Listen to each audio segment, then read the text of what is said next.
Bismillahirrahmanirrahim. We continue with the series, Narcissism, Zionism and Islam. In this part 4, we talk about how we lose humanity and how we can restore it. It's very important because the Islamic take on this process is very different from any other ideology or any other science. So the question we ask, how do we get disconnected from the Creator? We know that if we get disconnected, we become the lowliest of creation. Once you lose rahma or empathy, we lose akal. And akal, the conscious sense logic, is the one that makes us human. In chapter 8, verse 22, Allah has actually said that if you do not use akal, you are the lowliest of creature. And you become dumb and deaf. So we have to look today how we get to that situation and how we can get out. That's the primary question. Everybody has the potential for the worst behavior they could imagine. Everybody has the potential for anything in the right or wrong conditions. So when you've been emotionally deprived, there's women that never thought they would cheat on their husbands are doing that. Or there's men that never thought that they'd be watching certain type of porn, but they're now doing that. I think the thing that I've had to learn is your morals and your moral compass is dependent on your conditions. And if you create good conditions, you can stay that moral person. But in the wrong conditions, there's no bad behavior that's past anybody. Everybody. See, without Islam, there is no moral compass. But Islam is not anything different. Islam is the connection of an individual with the Creator. So that you call yourself Muslim or not, that connection is broken, you lost it. You can't do anything. And sure enough, when Shaitan attacks us, he takes away, the first attack, he takes away our ability to think. Quran says humans are created in the best form. You see all this nonsense about born sinner and guilty gene or all the other things, they're completely false. Truth is in Quran, and Quran says we are created in the best of form. Prophet has signaled 3 phases in our life. The first phase is phase of innocence from age 0 to 7. And this is the age of absolute innocence. You cannot do anything wrong. There is no sin. And also it's marked with creative development. Children are extremely creative. The second phase is 7 to 14. It's divisible by 7. That's the point. It's a period of guidance. You can go either way, but you have to be guided. And the primary responsibility of that is parents. So there is still innocence, but if they are not guided properly, they will lose something that will take them long time to recover from. 14 and up, this is the time to be perpetual empath. Empath in Arabic is equivalent to being a mu'min. But you have to be empath before every action to be good. So 14 and up, that's the time you're completely responsible for your actions, for your intentions. And we'll show today how we can best prepare ourselves, even if we did not have guidance, even if we're experiencing a troubling childhood, how we can get back to movement status.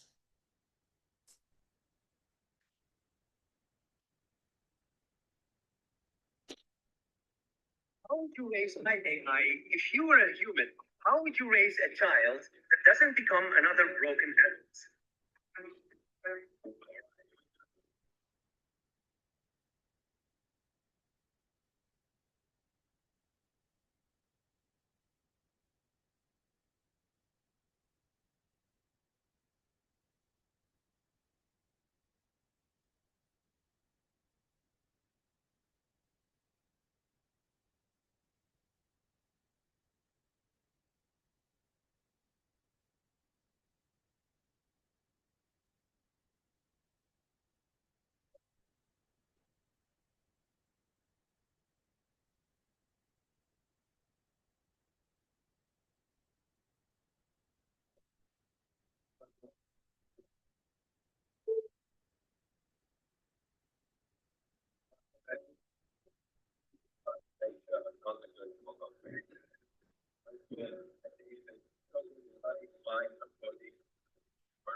You see, today's problem is we do not have an education system.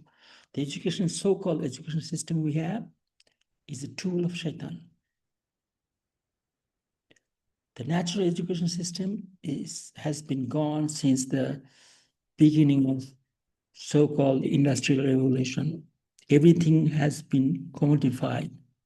It's a business to train them to be slave of shaitan. And of course, in modern time, everything is about addiction, about doing things as a matter of habit, compulsion, food, medicine, and we long for comfort. Everything is designed to make us lazy and stupid. I'll give you a simple example. In old days, before the smartphone, everybody could remember phone numbers.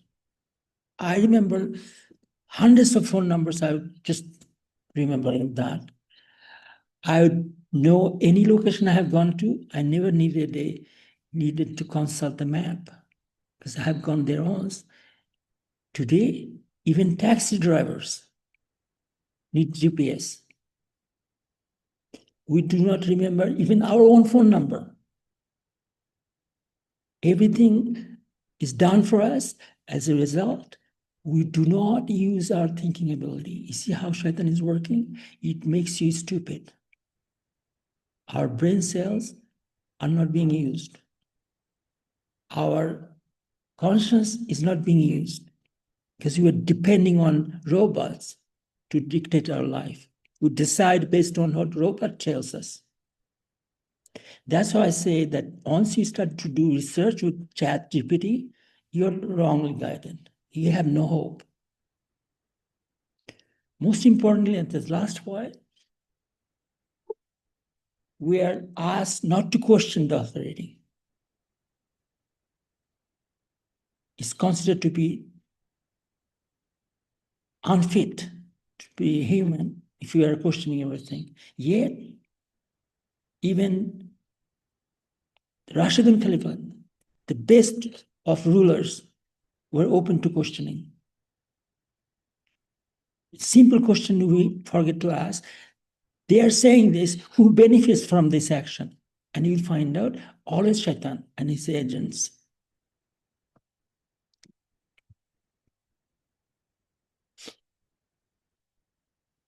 Well, what do women do when they don't trust a man? They protect your children. Do not use them as your therapist. Do not trauma dump on them. The moment you tell them, I went through this, your dad did this, those daughters will learn to need men but hate them at the same time. So they might marry men, they might go on to always be in a relationship, but they don't fully trust them. And what do women do when they don't trust a man? They keep their options open. When you brainwash your son, to hate their father.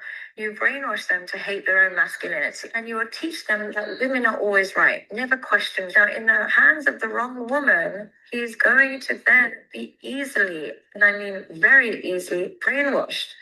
Are you sure that's the type of child you want to create? Even if their father made a lot of bad choices, you picked him. You picked this guy. So when you try and brainwash your children against their father, you're going to create broken children. And broken children create their own broken homes. So if you want to end this cycle, protect your children. Do not use. See, the point is, we tend to repeat what has been done to us. And we forget, why is this lady talking about women only? Do you know why? Because from 0 to 7, the most important phase is most of the time is the woman taking care of them. So woman, the mother is the first teacher. Mother is in charge of education when it counts the most. And that's why it's so important to realize that it's not about upbringing. Of course, once you are aware, you not make that such mistakes, but it's a matter of understanding your own past. So this is what has happened to me. How do I recover from it? It's not about regretting. It's about fixing it. So if you are grown up and you did not provide the best childhood to a child, do the regret and ask Allah for forgiveness. And if you have the child who has been brainwashed like this, you turn to Allah and say, Subhanallah, I want to undo this damage. I want to get back to the status that I was created with. And that's why it is called reverting to Islam. Islam does not convert, you revert to it.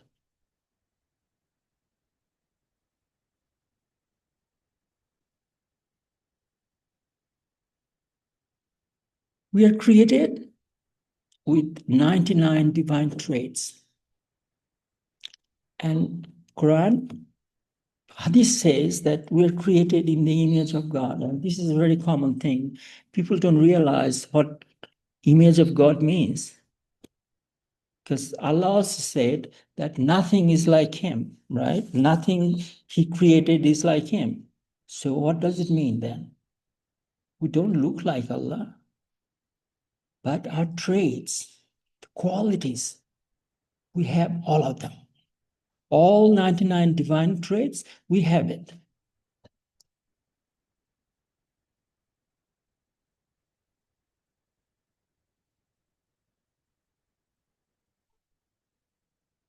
Except we have a very little amount. Allah, for instance, empathy, right? Empathy is Rahma. Allah is Rahman, meaning infinitely empathy. And we have that quality, small amount. Truthfulness, Sadiq, right?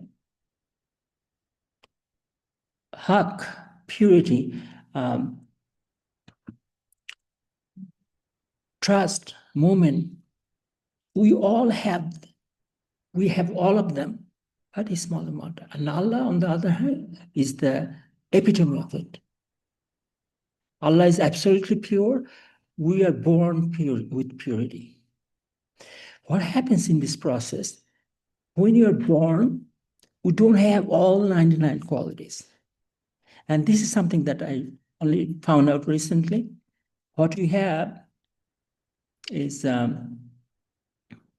some of them we develop after reaching puberty, when we are able to think, when we are able to gain ownership of our intention. So I discussed this in our mental health book. That's why I give the reference. And this is more than one reason to be interested, because my second author is John Islam. And he was, when he wrote this book, he was 17-year-old. But we'll come to that discussion. So, as I was saying, all 99 divine qualities, we don't have them all at birth. They do not manifest. We had the potential, but they do not manifest at childhood. For instance, empathy, right? I remember my son, 3-year-old, was stomping on ants, right? So obviously he doesn't think at that time that this is not right. You're killing insects, even though it's a play for you, right? And that ability to think, they don't have it. That's why Quran said children have no ilm, meaning they don't have the science. They still don't own it. So what did I do with my son? I told him, look, if you kill them, their mommy is going to cry. He understood. So only recently I found out empathy can actually teach. And obviously, that's what I was doing without knowing it. I was teaching my son to be empathetic to the ants.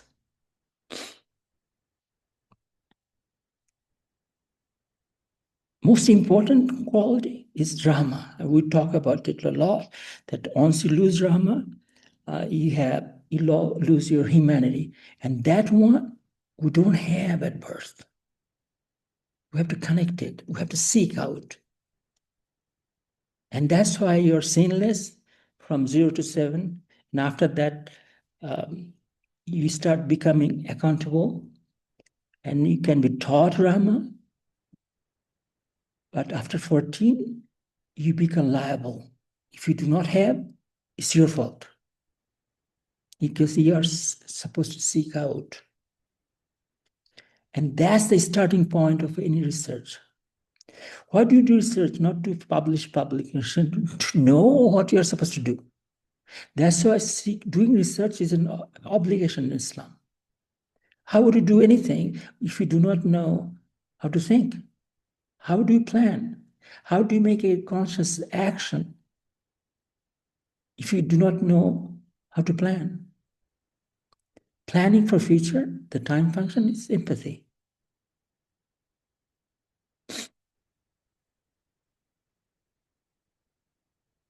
Both Rahma and seeking knowledge require ownership of intention. They both start with own intention.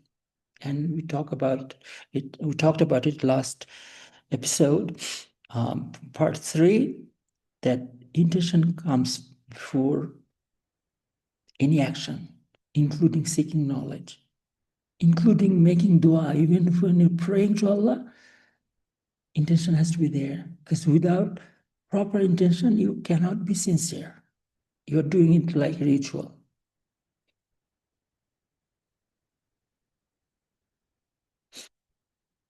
This is a graph. I created this plot when my child was in his mom's tummy. It came to me at that time, and it turned out to be a novel. You are created with infinite creativity because you are very close to Creator, right? Everything is connected automatically.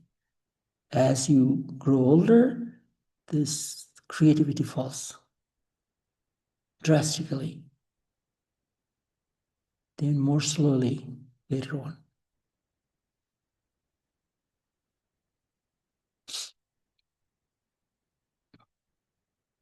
On the other hand, with so-called crystallized intelligence, which is actually a derivative of experience. Not everybody will gain from this experience, because if you're in a jail, your experience doesn't count. Or if you're doing same work every day, it doesn't add up anything. You don't gain new knowledge. So you are not necessarily more intelligent just because you have gathered experience. And this is not common sense. Not many people understand this. With experience, what happens, even after that, even if you gain something, after your dementia sets in, you start to lose it. So the best time to research, when they intersect, meaning you have enough creativity and you have enough experience, accountability, that's the time. Not to say here that you cannot maintain higher level of creativity. Most successful people, and definitely great savants and scientists in Islamic era, they maintain it at a very high level. And they also gain from their experience. Because why? Because they analyze their experience.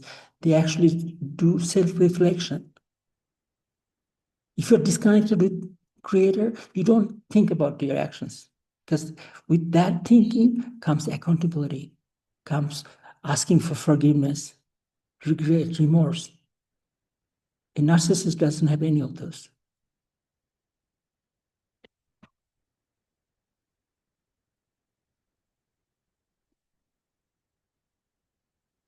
What happens in this 0 to 7 phase of innocence and creativity? Everything that happens at this age shapes the mind of a child. For them, it becomes a fact. See, they are creating the paradigm, they are creating the basis of whatever will come in future. And that's why this age is so important. It's the gravest travesty when we do not give children proper childhood and proper recommended. This recommendation is there, how to treat them. But it's not the child's fault, it's the parents' problem. They are accountable for not giving child the proper child. If they're abused, they lose trust in adults. You see, trust itself is a quality that we are born with. A child trusts infinitely. They have no fear. But once they are abused, they start to lose trust. And they generalize. They have problem, they have trust issues later on. Because the paradigm has been created at that age. That's why this age is so important. They naturally become fearful and untrusting.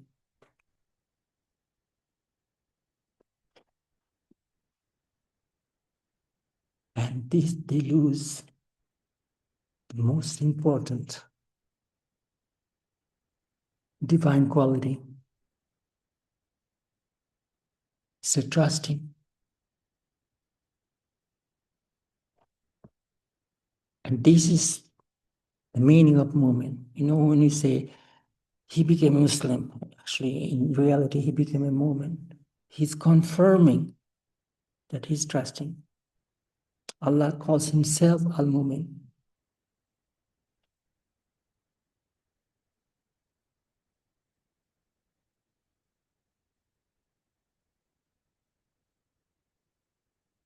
Fortunately, even if children have been damaged at that age, even if they lost trust,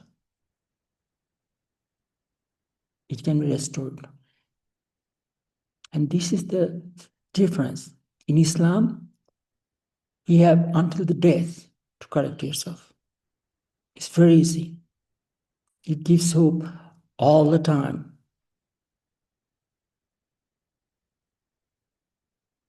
It's deep down inside of us. And then we go, when you get abused as a child, you develop a core belief. And what that core belief will be is no one loves you, no one cares about you, you're unworthy, and you deserve this. Because this is what a child's going to learn. They're not going to learn, I hate my dad's horrible, my mum's a bitch. They're not going to learn that because we're programmed to love our parents.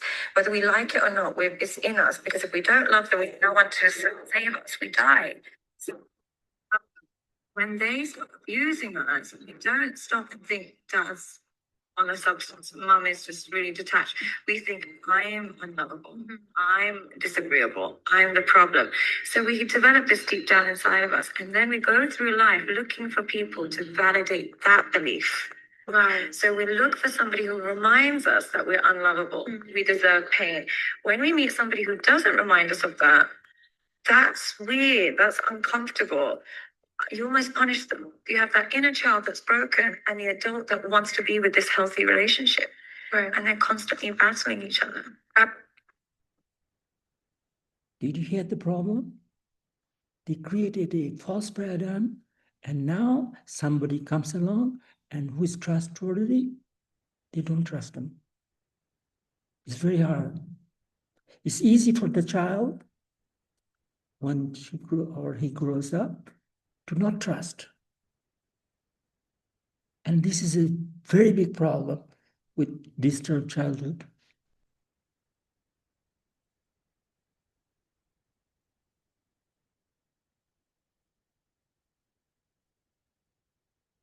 That's why I say the last thing parents should do is lie to the children at that age.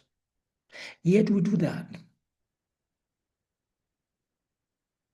Santa Claus story, Truth Fairy, Easter Bunny, Easter Baby, everything, all the lies.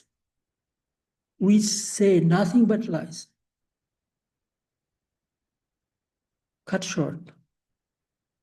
Why? Because we have been treated the same way. As a child, we heard Santa Claus story, so I'm going to repeat it. The easiest thing to do. You see how vicious the cycle is?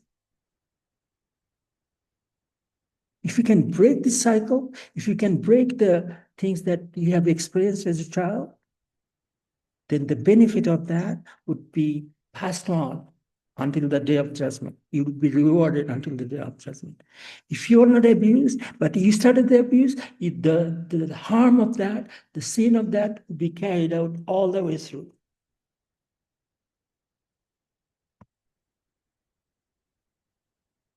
Children start to lose their natural traits. For instance, loving becomes hating. See, Allah calls himself Al-Wadud, the epitome of love. So we're born with this love. Have you seen a child smile as an infant smile at the mother? It's just full of love. It just shows almost like creator is looking at the creation. It's unbelievable.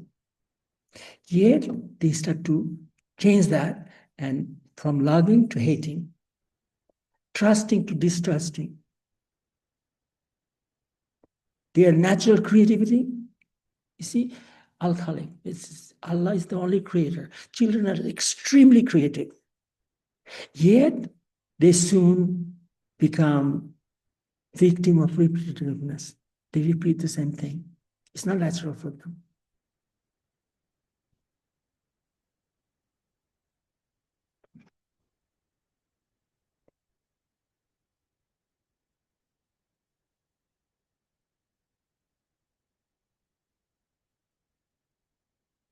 See, the whole idea, when you resort to Islam, you can undo everything. Islam gives you the framework, how to implement it, how to reverse it. This is a list of 99 qualities and which ones we're born with. And just quick review, you can review it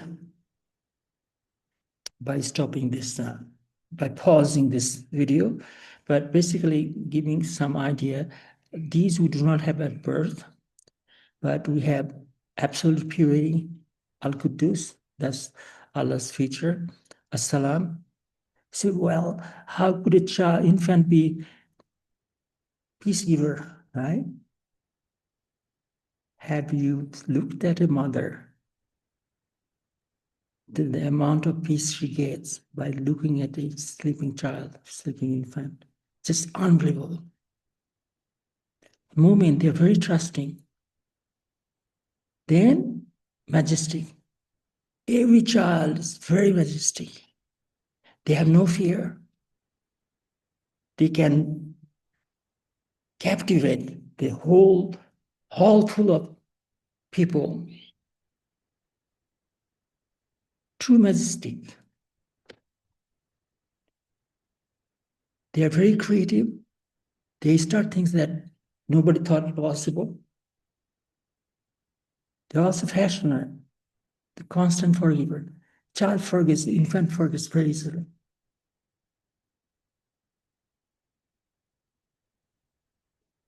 They're subduers. And how could the infant be subduer? How could they dominate? I said, have you seen a child in a room full of places? She starts, or he starts crying, and she's the center of focus. Nobody offers better gift than an infant who smiles at the parents. It goes on.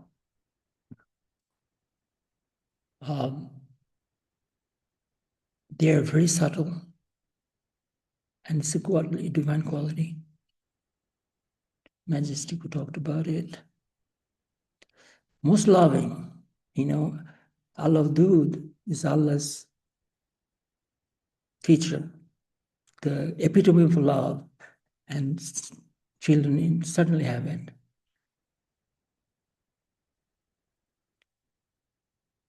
They witness everything. And I have stories to tell where the child started to cry when he or she witnessed some wrongdoing. They don't have the moral compass, yet they react to something improper. It's just unbelievable.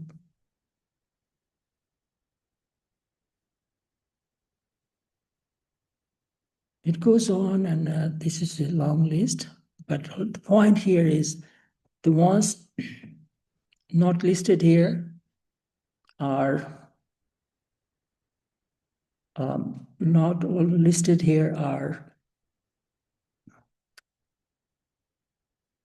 gained at puberty or upon mental maturity.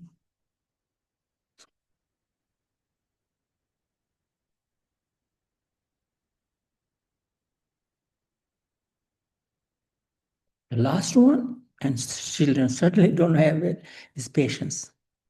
And quite interestingly, the last divine feature mentioned in Quran is sabur, the patient. And of course, quite meaningful is the last feature. And that comes, it really is the most important feature, and it does not come at birth. If you do research, if you have Rahma, if you're connected with Allah, if you're connected with the Creator, you can be patient because you can see the full picture. Without connection, you become impatient.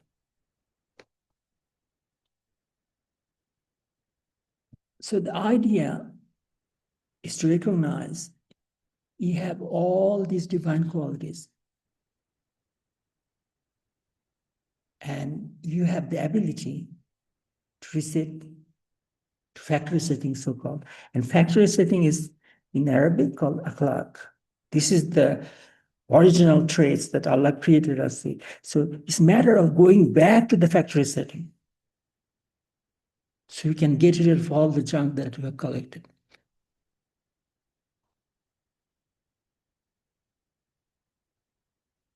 So the first divine quality mentioned in Quran is Rahma. The last divine quality mentioned in Quran is patience.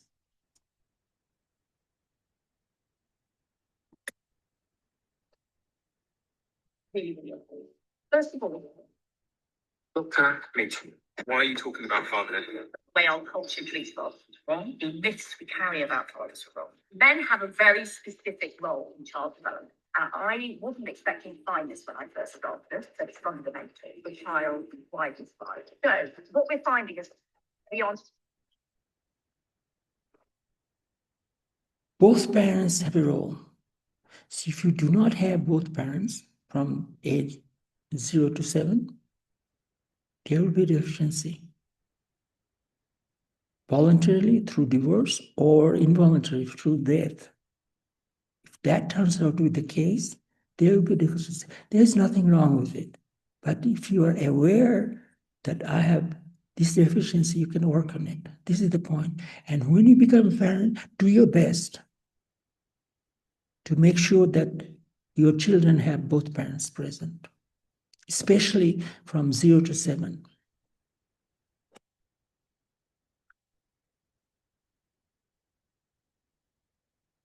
The next phase, it is the phase of mental maturity and development of conscience.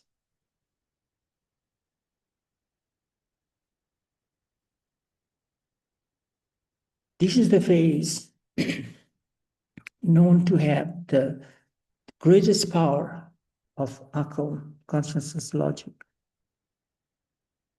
Why? Because they are still innocent, yet they have conscience. They don't have an agenda. This is the most important age. And we waste this age giving them video games and getting them addicted to every possible thing except would you give Islam. I'm Muslim students. They said, no, Dr. Islam, I'm trying to keep an open mind, let them discover. No, your role was to guide them. And the only thing you have deprived is Islam. Only thing you are supposed to give them is Islam. Did exactly the opposite. And these are Muslim students. Because they are trying to be modern.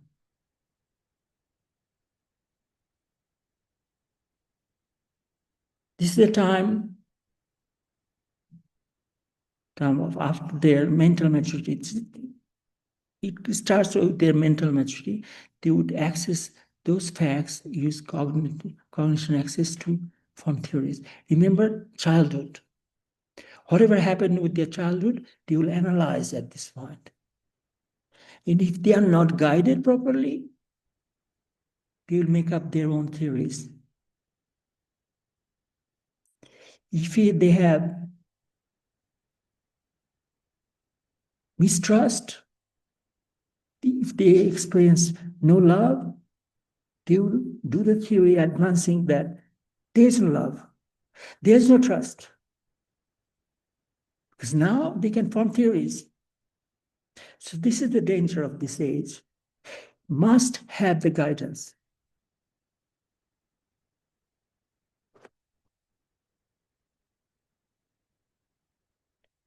If that is not based on Islam, it's completely arbitrary. It could be anything, as we discussed in the beginning.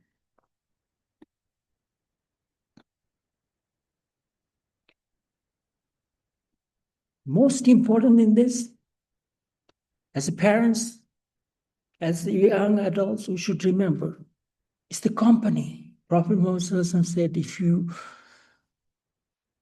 are beside a mask seller, you smell good. If you are beside a blacksmith, will you smell bad? It's such a great analogy. We have to see the company at this stage. As parents, we have to make sure they are in good company. As a young adult, we have to make sure, why am I hanging out with this person, with this group?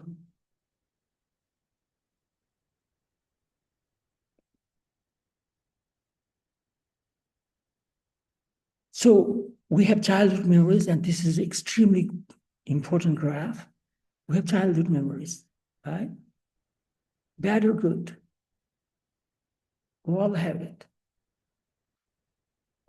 Same memories. If you analyze with love and rahmah, those are divine qualities.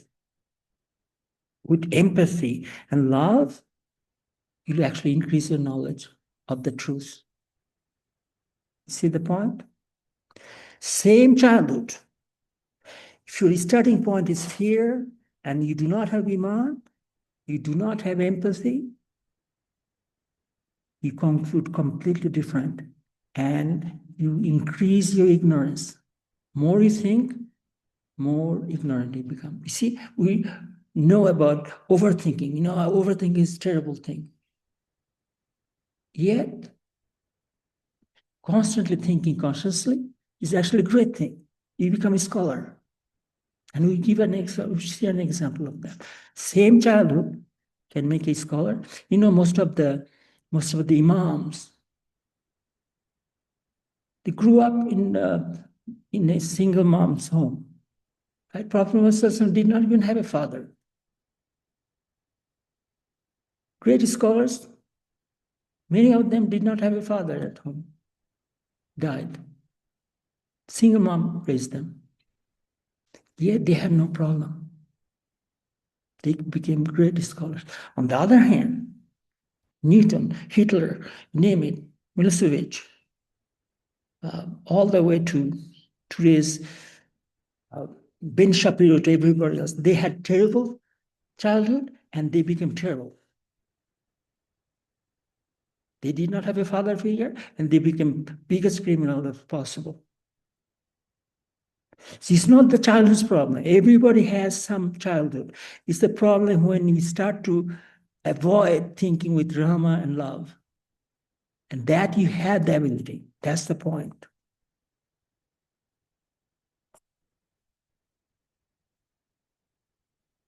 This is an example from the food. From earth, it has to be halal, it has to be tayyib. So this is food requirement in Islam, it has to be from earth. It has to be halal, it has to be legit. It has to be fresh. That's Islamic path. In a relationship, it has to be natural. It has to be halal. It has to be refreshing. And that's the Islamic path. If it's not from earth, it's artificial to begin with, it's process, AI. There's nothing. All the way it's following Shaitan's footstep. You're increasing your ignorance. You're increasing your pride in ignorance. You're consolidating your ignorance by following this path. So what it does, if your intention is good, your outlook changes. And you can talk about the philosophy behind it, but simple term, your intention, good intention means you want to please Allah. Allah takes charge. And He's the one who orients you. Same past, but you're looking up. All your conclusions is correct. If your intention is not good, intention is anything to other than Allah to please, you make all the conclusion false, wrong way. So in Arabic, there's a term, intention decides the direction.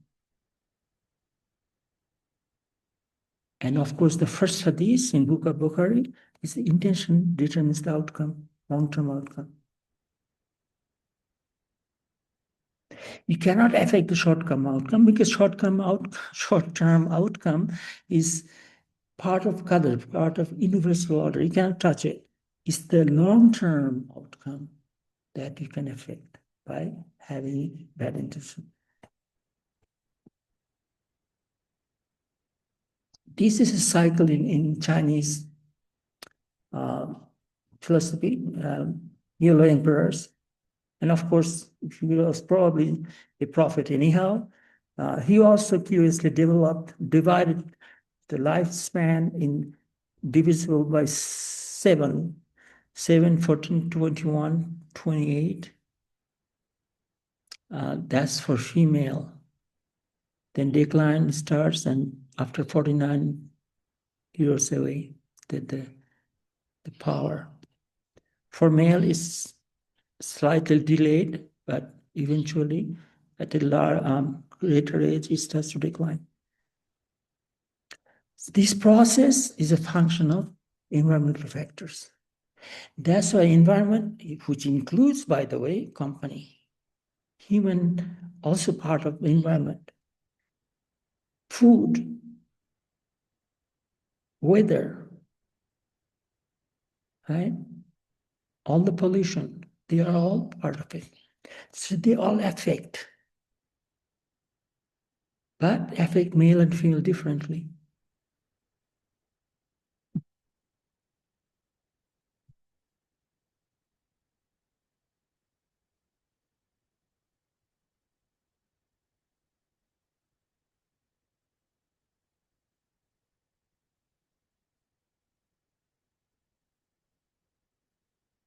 People are fixed.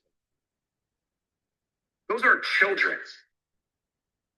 And they're being taught from the time that they're old enough to talk, old enough to listen, old enough to sing, that they have the right to murder people, to commit genocide and eliminate an entire group of people from the face of the earth. These kids are brainwashed to believe that they were chosen by God to commit murder and rape and all of the other atrocities that we talk about at this desk every day, to storm into people's homes, to steal the deed, and then slaughter them.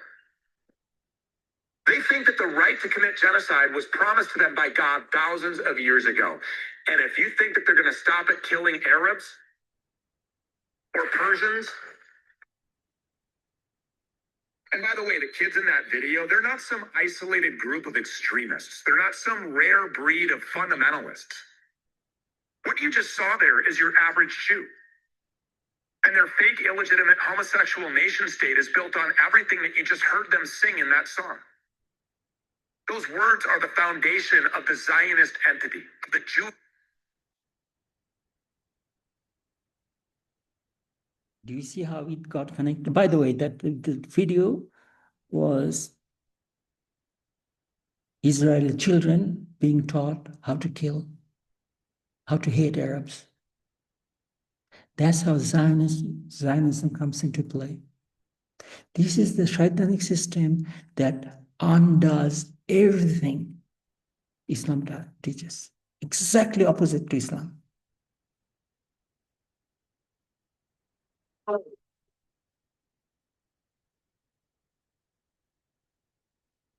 They're not healing. They're demonic bait for the jinn. So I met this dude once that didn't believe in religion at all, but he believed in like spirit guides. He said his affirmation and claimed he followed the universe. But almost every single night, he told me he had sleep paralysis. He said he would hear whispers all the time. He'd feel like he's being watched nonstop, and he woke up drained. All of the signs of possession. What he thought was healing was actually a doorway. It was something that was inviting the jinn or demons into his life. With this new age, modern day society, jinn don't have to knock anymore. We are opening the door for them. And we do this through rituals that we don't understand. See, we're giving magic a religious paint job and calling it white magic, thinking it's a positive thing because we use the term the universe. See, what we need to actually be doing is submitting to the creator, not the creation. This is one of the main reasons why I got out of the occult, and the occult just doesn't make logical sense. Why would somebody work with a spirit, something lesser, when they can work with the creator directly? There is 0 point to working with a spirit guide when you can just pray. And stop calling upon energy and just call upon God himself. Just go pray. It's not that complicated. So you don't need tarot cards. You don't need your spirit guides. What you really need is protection. And you need this protection before the thing you keep calling on starts speaking back. Angel numbers, tarot. This is new thing going on. Everybody comes up with a solution, and most of the time they end up, actually all the time, if it is not Islam, it's shaitanism. So talk about occultic cult, shaitanism, atheism, all of them are teaching completely opposite. So we have Zionism and we have shaitanism. This guy, who gave up his thing and now he's a Muslim. Although not perfect, he has his own problems. But the point he's making that this is simple logic. Why would you summon a demon? So if you recognize demon is a thing, how about the creator of a demon? Why don't you summon him? So logical, but that's what we go worry. They're not. Here's another one. You see, Shaitan always attacks the first one. That works with our ability to think. Here, this is a Muslim lawyer who wrote to me, she took offense when I say Arabs, today's Arabs, they are, Iranians are the new saviors. You know, Arabs always need a savior, always. And she took great offense. But look at, she's an intelligent person. She is Muslim and lawyer. Yet, look at the logic. I'm not sure why you are always so critical of Arabs. Yet you have no issue worshipping the prophet, their prophet. Imagine. She knows me well. She takes my advice for upbringing of her child. She gave gifts to my children, to my child. Yet, this simple thing, she's saying that I worship Arab's prophet. How many wrongs? So I point out, worship prophet, when on earth I have ever suggested worshiping prophet would be shirk. This is the only sin Allah does not forgive. Yes, she's accusing me. And not only that, she's saying prophet is Arabs. As if Arabs own the prophet. Yet, everything prophet did is going against Arab culture. Everything. Not a single Arab culture he condoned. So if this can happen to a lawyer, imagine how powerful Shaitan is.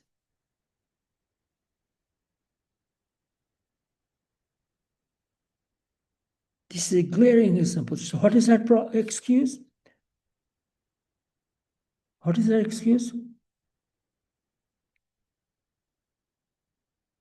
She's saying that being a student of history does not make you an Arab, meaning I have to be Arab to understand Islam or Arabs. What kind of idiocy is that? Can you imagine telling the prophet, what do you know about India? And what do you know about Iranians? Because you're not Iranian. These same people have no problem trusting British, even though British are not Arabs. They worship them, literally. So this is what Shaitan does to you.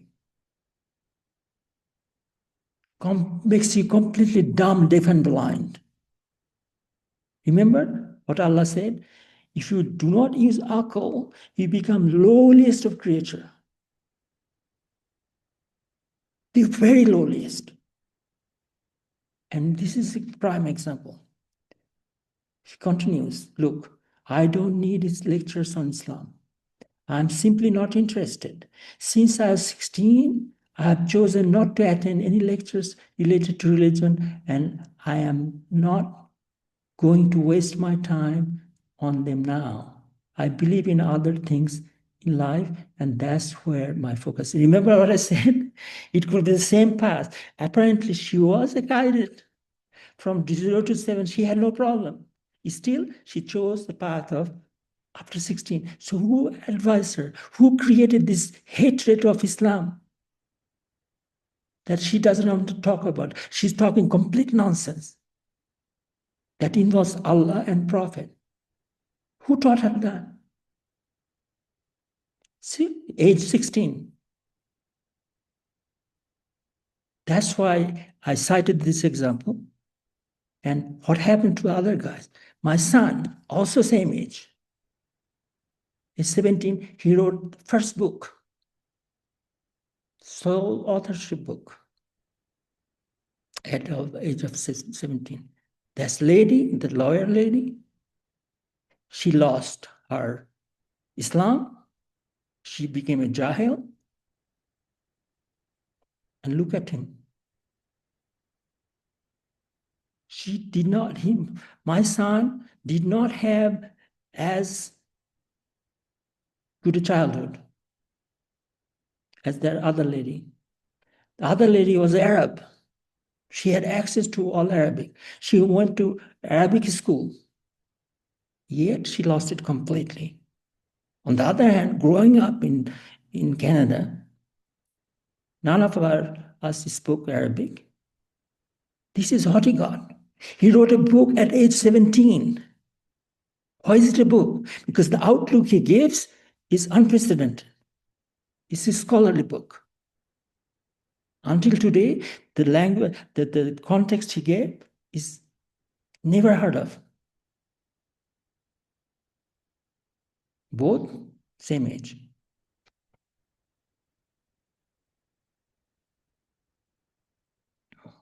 So we see a lot of these, and you always see that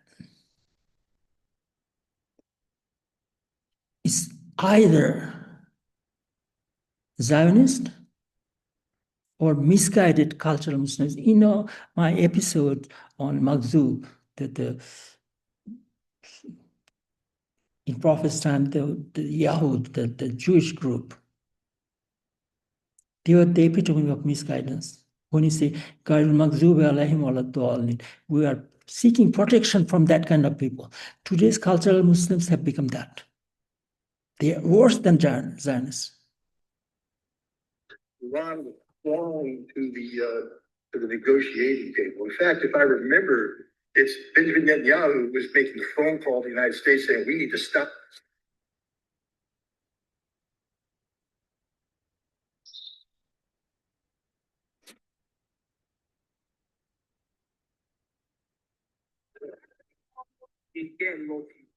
She will still do these things. For one, she will definitely lie to you.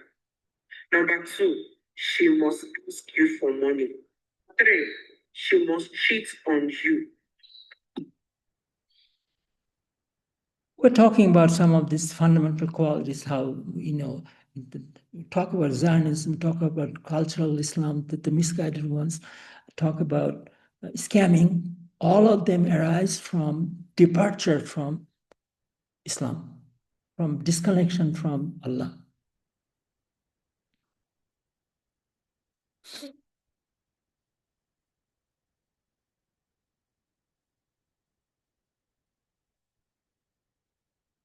This is a very typical saying. I like this one. Never lie to someone who trusts you.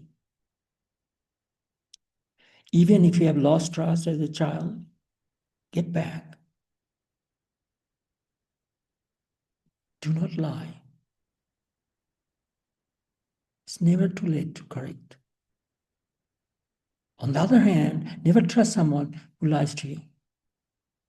We seem to do the opposite for both. Somebody good comes along and says, really, you're just saying it. We don't trust them. Bad guys, we tend to trust them. Goes back to the childhood.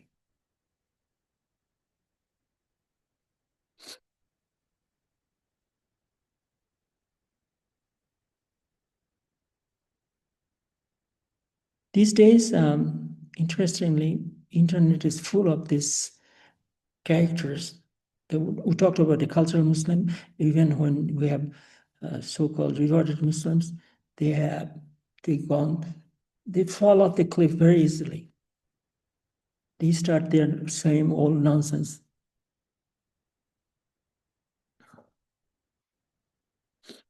We talked about it before. So just let's review some of the traits of Shaitan, important ones. And it's the same with Zionism. It's the same with cultural Muslims who are deliberately anti-Islam.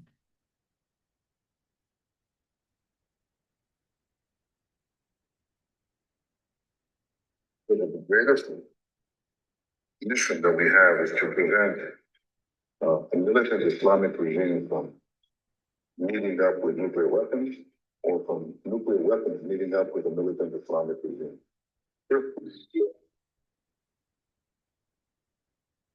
Israel convinced the dumbest country on the entire planet to get into a war with Iran.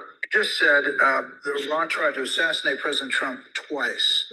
Do you have intel that the assassination attempts on President Trump were directly from Iran? And by intel, we mean say any bullshit that you can think of. Through proxies, yes. Through their intel, yeah. Do you have any intel? Yes, through their intel, through their proxies, yes. At this point, he could say anything like, I got a feeling, or he could do this. I'm kind of psychic. And the Western mainstream media would be like, oh, tell me more. Sense. What do you mean? It doesn't matter what he means. He's talking out of his ass. It's like I have ESPN or something. My breasts can always tell what's going on. Really? No, you dumbass, not really. Yes, they want to kill him. Look, he's enemy number one. Nicely done. He goes like, you're enemy number one. And they tried to kill you twice, so you should get into this war. This guy is really the mean girl of the political world. Just saying stuff about other people to make them fight. He's a decisive leader. He never took the path that others took to try to bargain with him in a way that is weak. And then appeal to Donald Trump's ego by calling him decisive, strong, and not weak, like the others. He killed Qasem Soleimani. He said, made it very clear, including now, you cannot have a nuclear weapons. He's enemy number one. Yeah. Look, they also tried to kill me, but I'm his junior partner. When did They you understand that President Trump is a great threat to Iran's plans to weaponize nuclear weapons and use them. So this guy started the war with Iran, and he's saying, no, it's Donald Trump. He started it, which means he's got to finish it. And when it goes bad, he's going to be like, I didn't do anything. This guy is the Regina George of world leaders. Can I just say that we don't have a clique problem at this school? And some of us shouldn't have to take this workshop because some of us are just victims in the situation? That's probably true. How many of you have ever felt personally victimized by Regina George?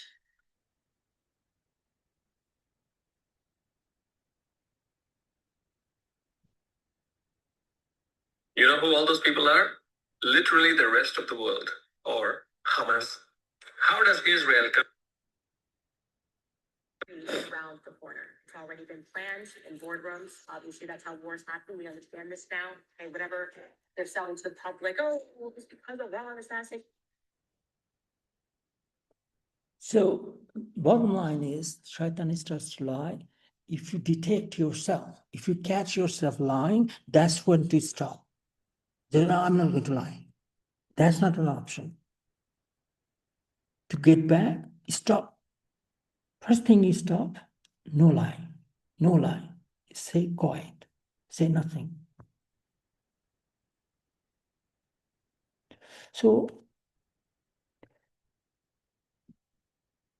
here we're talking about another reminder. What is a sin? Anytime we deliberately intend to please anyone but Allah, it's a sin. It's a sinful start. Do not lie. Catch yourself doing anything to please anybody but Allah. Stop right there. Stop with the lie. Anytime you have any intention, stop right there.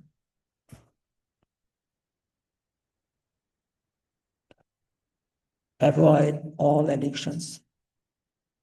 All addictions. What are addictions? Things that you don't need. You know it's harmful in the long term. Lack of rahmah, when you lose connection with Allah, that becomes the thing. Even scrolling on a device. Why? You know, internet addiction has become #1 problem in North America now. It's really a mental disease now. Don't understand about addiction. That's the reason why I find most people about it. People think it has to do with drugs and alcohol. And it has really very, very little to do with drugs and alcohol. First of all, there are other addictions. People become addicted to behaviors or to people, relationships. It doesn't have to be a chemical. But secondly, and much more importantly, what people don't get is that the drug that the person is using to numb themselves is not the problem. It's the solution. I'll say it again. The drug is not the problem. The drug is the solution. Yeah, it's a solution that destroys your life, but it's a solution nonetheless. Meaning to say, the real issue of addiction is the underlying issue that the addict is attempting to address through the self-numbing behavior of the drug of choice. And what is that underlying condition? Very, very, very simple. A deep discomfort with one's own self. It's like being allergic to one's own self, uncomfortable in your own skin, permanently unique, lonely in a crowded room, always wanting to feel a part of, instead feeling apart from. And that is that gnawing feeling that the drug or the alcohol or the high-risk behavior is being used to numb the person from, to distract them from. What people don't understand about addiction.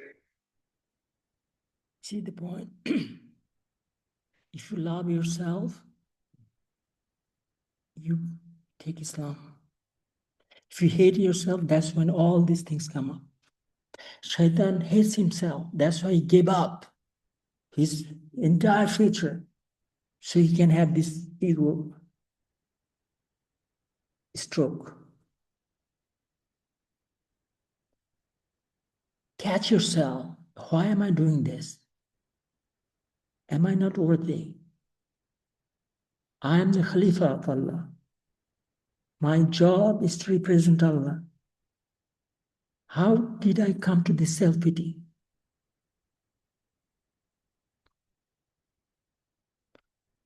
So,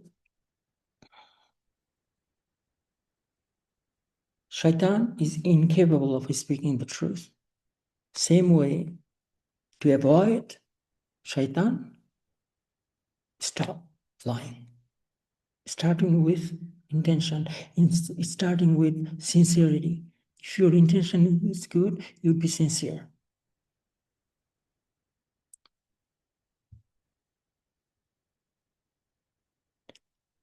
Of course, we're going to the feature of Shaitan. Avoid all the features of Shaitan. If I had to say one word, avoid being stupid. You know the purpose of life. You know Allah created you to worship Him with love, obey Allah with love. That's the purpose of life. Get back to using the conscience. Don't do illogical things.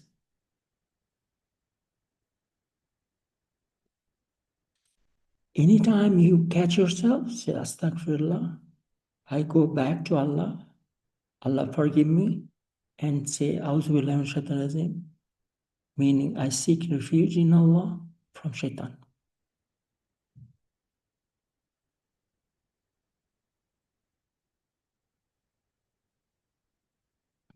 We have to think, Shaitan, what prompted him to have the intention of defying Allah? It's something else. So catch yourself, what is prompting me to do this? That's where it starts. I will complete this episode. And we have to, it's getting very long, but I will have follow-up on this, inshallah. Assalamu alaikum.